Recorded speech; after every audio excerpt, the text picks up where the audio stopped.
What is going on, guys? Welcome back to Vlogmas Day 5. We're going to be doing something a little bit different because a lot of you have been asking me some questions, wanting to know more about me, more about my cars, more about my life, and just more about my brain in general. So I figured, you know what, I will compile a list of some of the best questions I have gotten on YouTube, Instagram, Snapchat, as well as TikTok. So if you want, go ahead and follow me at all of those. I'll put the handles up here or a link is in the description like always. To start off, I just want to make something clear because I've had a lot of people question my age. Wow, that 15-year-old really knows what she's talking about. Guys, I just want to let it be known. I am 22 years old. I'm almost 23. My birthday is in April 4th, 2002.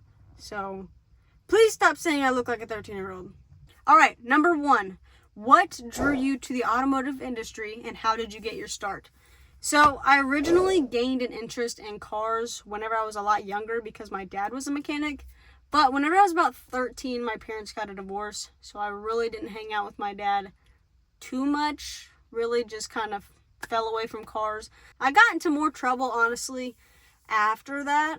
So whenever I was about 16 years old, whenever I got my Dodge Caliber, but I think after getting that car is whenever I started falling back in love with the process again. Like, my favorite thing to do with that car was detail it because I couldn't do anything else to it, but I enjoyed it nonetheless. Honestly, what actually got my hands dirty the most though has been my Z so far. I've definitely learned a lot more with my Z, but the one that started me off was my Toyota Corolla. I love that car.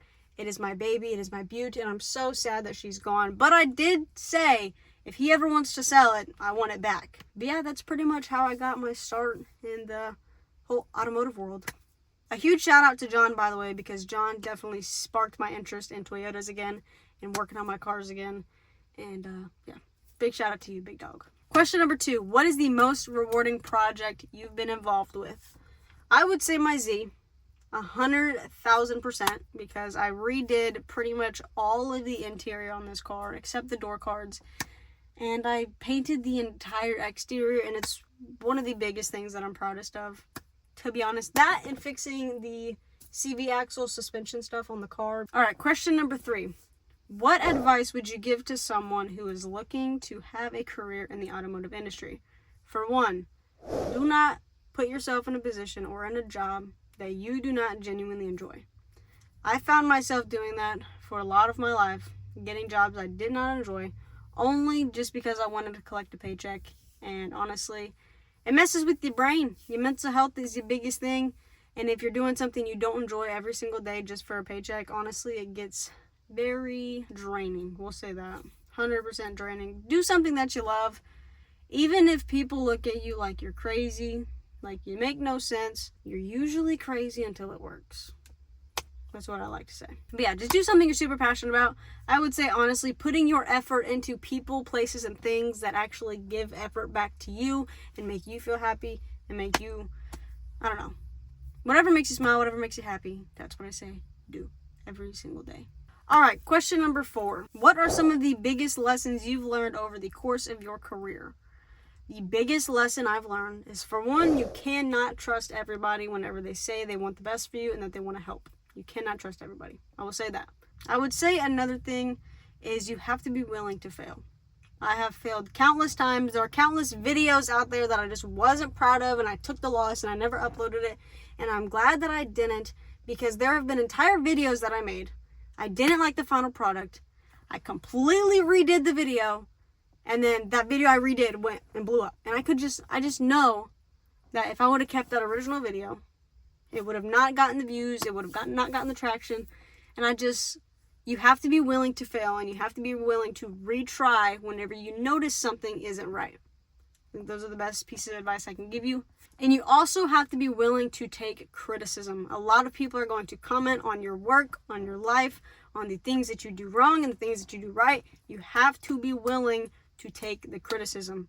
If you cannot take the criticism, you are going to fold like a chair. But if you don't let it get to you, it's not the worst thing in the world. Number 5, who or what has had the biggest influence on your professional development in the automotive industry? I want to say, whenever it comes to me working on cars personally, it's going to be my dad. I mean, he was the one who influenced it all whenever I was a baby. You know, I was super young, hanging out with him in the garage. I remember one time at my very first house that I could remember ever living in. We had a driveway that was kind of on a hill, and we had a 2-door garage, but it was like a full open face that just had like a support beam. And he had this little red truck with a wooden bed. Have no idea what it was. It was a stick shift. And I remember one day, me as a kid, I pulled it out of gear and I started rolling the truck down the driveway, and I smashed right into the beam that held the garage up, and the garage literally fell. So I want to say that had a huge influence on me. And then the 2 people, like YouTubers that influenced me, I want to say Pritza Mike. Love his videos. I've been watching since like the 240 series. I love the rebuilding car stuff. I want to see like people DIY it, make it themselves. So I watch a lot of like TJ Hunt, Pritza Mike. Love Jimmy Oaks. He's so good. And yeah, those are kind of my inspirations to wake up and do this daily, because they inspire me. I want to do things like they do it. Huge inspiration. Y'all know who they are. I don't have to talk too much about them. Question number 6. What do you think sets you apart from others? What sets me apart is the fact that no matter how many times things can go bad, things could always get worse. So half the time I don't care. Like when things go south in my life, when things happen, I am quick to just take it on the chin. And to be honest, I just don't give a f. I do though, when it comes to certain things. But at the end of the day, like I just brush things off so easily. I don't get upset about a lot. If things happen, things happen. And I think that's been the biggest thing that sets me apart, is because I don't get overly emotionally invested in this stuff. And you really can't do that much these days, because nothing is really yours at the end of the day. So just not getting emotionally invested, that's like the biggest thing I would say.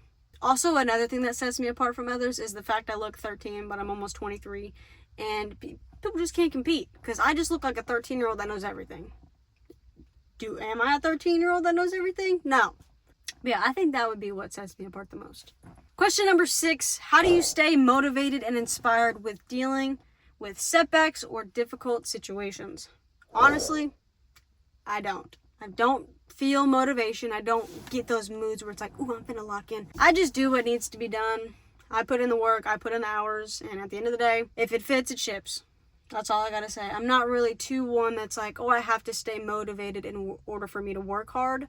If I genuinely enjoy something, I don't need motivation. I just work hard. And I think that's like my biggest thing in life, because a lot of people just aren't willing to put in the work, and they get disappointed at themselves when doing nothing doesn't work. I can't stay motivated. Things that inspire me though is people like Jimmy Oaks, Pritza Mike, starting small and then seeing that growth. That keeps me inspired as well.